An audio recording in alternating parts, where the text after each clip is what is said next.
Hi everyone, welcome back to another one of Bass Association's Nugget Economics video. In this video, we are going to talk about poverty in Indonesia.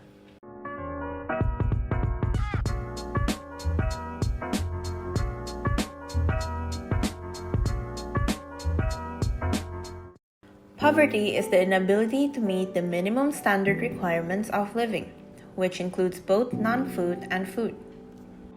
People are considered to be in poverty if they are below a certain threshold, which is below the poverty line. Poverty line itself is the rupiah value that needs to be spent to fulfill the standard requirements of living. According to Badan Pusat Statistik, in September 2020, there were 10.19% of poor people in Indonesia, in which the number has increased by 0.41 percentage points compared to in March 2020, and increased by 0.97 percentage points compared to in September 2019. The number of poor people in urban areas in Indonesia were 12.04 million people in September 2020, and the number of poor people in rural areas in Indonesia were 15.51 million people in September 2020. This chart is obtained from Badan Pusat Statistik, and it shows the poverty profile in Indonesia as of September 2020. From this chart, it can be seen that the increase in the number of people in poverty is indicated by the red line, and the decrease in the number of people in poverty is indicated by the blue line. The increase in the number of people in poverty in September 2013 and March 2015 were due to the increase in price of basic necessities such as fuel oil. On the other hand, the increase in the number of people in poverty in March and September 2020 were due to the COVID-19 pandemic. As an addition, the areas with the highest percentage of poverty are in Maluku and Papua, which is 20.65%. Also, the area with the lowest poverty percentage is Kalimantan, which is 6.16%. Besides poverty, Indonesia has a Gini index of 0.385 as of September 2020, which is quite bad, although, according to the World Bank, Indonesia is still in the category of low inequality. Next, we're going to talk about poverty and COVID-19 pandemic. If the open unemployment rate in Indonesia in August 2019 and 2020 are compared, the rate has increased to 7.07%. In addition to this, there are around 29.12 million working age population who are affected by the pandemic, in which 2.56 million of them are unemployed, 0.76 million of them are no longer included in the workforce, 1.77 million of them are temporarily not working, and 24.03 million of them work with shorter working hours. During the pandemic, prices of necessities such as beef, sweet condensed milk, wheat flour, cooking oil, and mackerels increased. This is followed by an inflation of 0.12% in the period of March to September 2020. This also led to a contraction in the household consumption expenditure to up to 4.04%. According to the World Bank, unlike in some countries and in the calculation of international poverty lines where the basket of goods used to calculate the poverty line is fixed and simply inflated by CPI, the basket of goods used in the calculation of each of the 67 local poverty lines in Indonesia is allowed to change every year, which is then recalculated each year for a reference group. This might account for why poverty reduction based on national poverty lines appears to be slower than poverty reduction based on international poverty lines.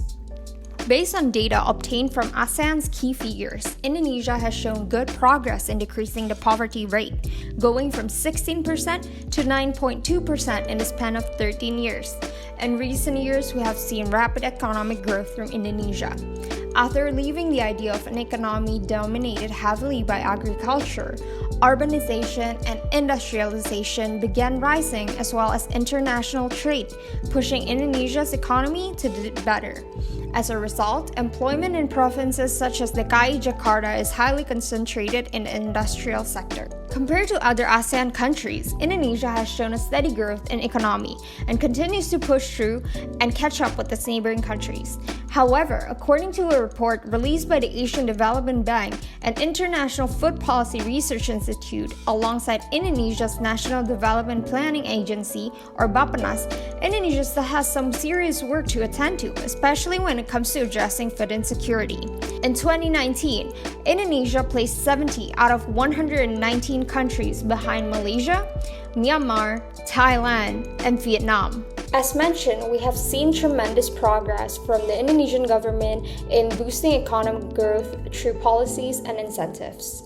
Indonesia's economic planning is based on a 20-year growth strategies that spans from 2005 to 2025. It is divided into 5 RPJMN, or Rencana Pembangunan Jangka Menengah Nasional, a 5-year medium-term plan, each with distinctive development priorities. From 2020 to 2024, the present medium-term development plan, the final phase of the long-term plan, will be implemented. Its goal is to boost Indonesia's economy through increasing the country's human resources and international standing. Indonesia's National Development Planning Agency, or Bappenas, has released a detailed report on the efforts made by the government to reduce poverty, which entails detailed macroeconomic policies, financial aids, assistance and social protection, and empowerment. Other agencies, such as the World Bank, continue to offer their support to the Indonesian government by assisting in implementation of government projects through technical assistance. The PNPM support facilities, for example, assist Indonesia's National Community Empowerment Program with analysis and execution. Jean-Pierre Gollet in 2007, in his document The Contributions of NGO to the Fight Against Poverty and Social Exclusion in Europe, stated that the main contributions of NGO are divided into 3 categories. Those are knowledge and understanding of poverty, poverty and human rights, and the political role of NGO.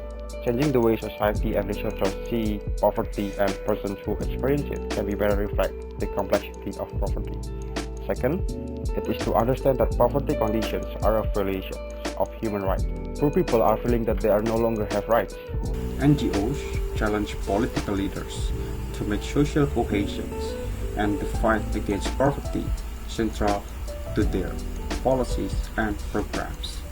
According to Michael Euclid, who is out of poverty, devising best practices and creating capabilities, perspective on policies for poverty reductions, countries, regions, cities, and clusters, firms and the divisions of best practice, new entrants from other areas, learning by buyers and suppliers, and firms as incubators for new entrepreneurs are important institutions to reduce poverty.